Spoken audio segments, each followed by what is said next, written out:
Hello to all of our clients, friends, family, and community. This is Luke McCarty with McCarty Wealth. In the next several minutes, I'm going to give us an update on 2025, a little bit of outlook for 2026, and the theme going into December of this year is a Santa Claus rally. The markets historically are positive in the month of December, and we have a few more tailwinds from a historical perspective of why I also think that the markets will be positive in December. Let's first look at how the market has performed year to date. Now these numbers are through December 4th, but the S&P 500 is up about 16.5%. The Dow Jones is up about 12.5%. The NASDAQ is closer to 22%, and the bond index is right about 3.5% so far for the year. When looking at some of the reasons why we think the markets are going to continue in the right direction this year. First, right, Jerome Powell, he's set to make an announcement later next week on interest rates, and if they're going to make a rate cut in December, I think they are. Also, his term is up in May of next year, and it's believed that President Trump will announce the new Fed chair here shortly before year end.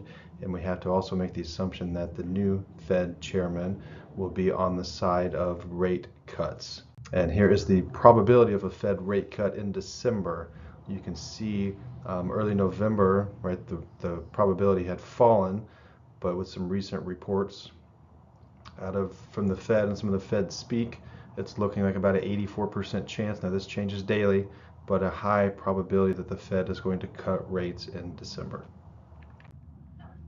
The government is now open, so we were closed due to the federal government shutdown. That paused a lot of government data when it comes to employment reports, CPI reports, obviously government spending, government liquidity, but also with the government reopening, they are ending quantitative tightening.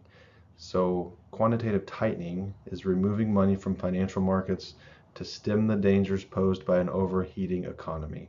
When we look at some of these charts, right, the last time we ended quantitative tightening, right, was in 2018 and 2019. September of 19, we ended it.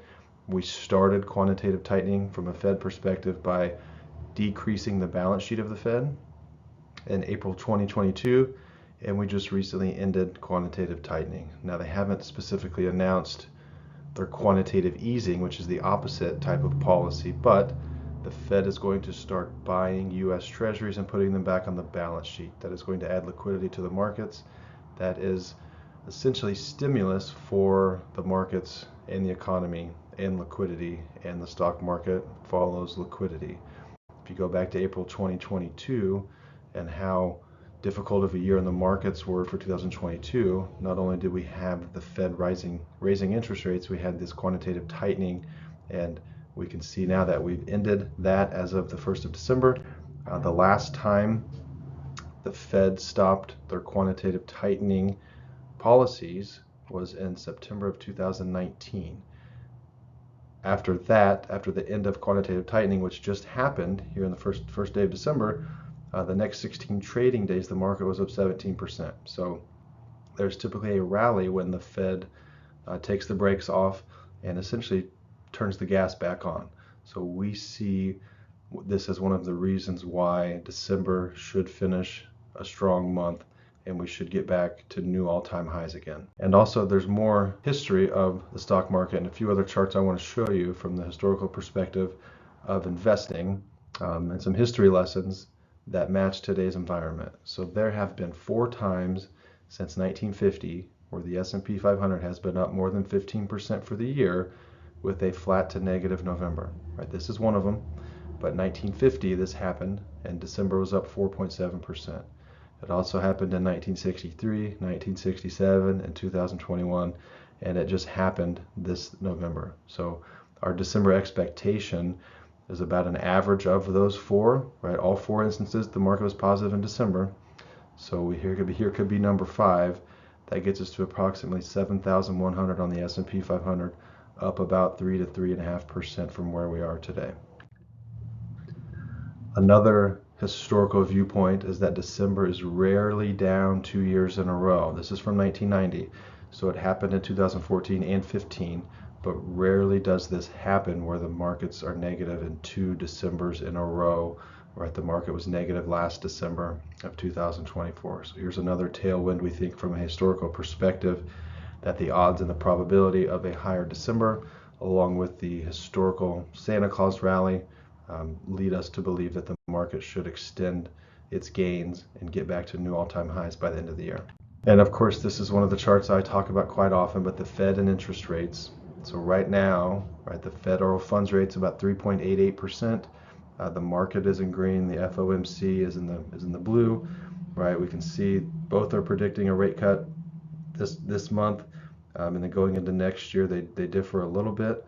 Now, this is all dependent on the Fed staying independent or the Fed becoming political. But President Trump is pushing for lower interest rates, not only for the economy and to help consumers, but also to help relieve some of the interest payments that the Fed has to make on all of our treasuries as we extend our national debt over $39 trillion. The payments of our debt have become very, very massive and are now, just as much as the big ones, the big expenses of, Social Security, Medicare, and defense, right? And now you have these interest payments that are ballooning that President Trump wants to get down and refinance some of that debt at lower interest rates.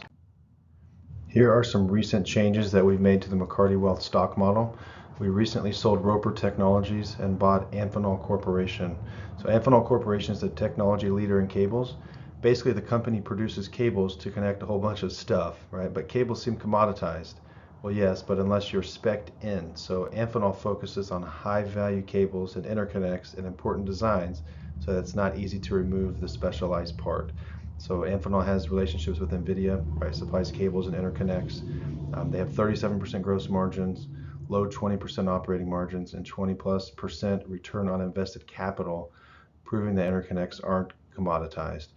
We think one of the best ways to describe what this company is doing is from a recent earnings call quote. So quote, "We're more encouraged than ever by the company's position in global IT datacom market, and the revolution in AI continues to create unique opportunities for Amphenol given our leading high-speed and power interconnect products. In fact, whether high-speed power or fiber optic interconnect, our products are critical components in these next-gen networks, and this creates a continued long-term growth opportunity." Another portfolio change we made is Copart. So we sold Copart and bought Deere and Company. Right, Copart pretty much owns the market on auction vehicles. A lot of them come from, right, if your car gets in a wreck and you total it, right, you take it to auction and the insurance company sells it. Well, Copart does a lot of that, but Copart has struggled so far this year, so we're making a change and going into John Deere. So my thought here is, can Deere be the next Caterpillar? Right, Caterpillar's up 65% year to date. So Deere is now shifting to a data-driven ecosystem with recurring revenue streams, utilizing embedded software and precision agriculture technologies. So this isn't your grandfather's John Deere. This is AI. These are software companies now. John Deere's getting a lot of agricultural data and utilizing that with farmers, and with a lot of the AI boom and a lot of the big machinery and equipment. Right, John Deere's a part of that as well. But having what we seemingly think of as a tractor company, now having recurring revenue streams from their software, could be a lot of upside for John Deere. Another portfolio change we made earlier in October is some of our portfolios had large gains in gold, which is GLD, which was the ETF. We sold the gains in gold and purchased a market-linked CD. So this market-linked CD is a 3-year FDIC insured, can't lose principal. The upside cap is the most you can make in this structure. If we purchased in October, it was 41.5%, or if we purchased in November, it dipped a little bit down to 39.5%. But the goal is to capture our gains in gold during this historic run-up, but not necessarily get out of gold. So this market-linked CD can earn a positive interest credit after 3 years based on the worst performer of gold or silver up to the cap. So this is a way to still own commodities. You essentially own commodities with zero risk because the FDIC insurance, it is a CD with an upside cap of, say, around 40%. Thank you, everybody, for watching. Look forward to answering your questions. Give us a call, reach out to us. Once again, this is Luke McCarty with McCarty Wealth. Merry Christmas, Happy Holidays.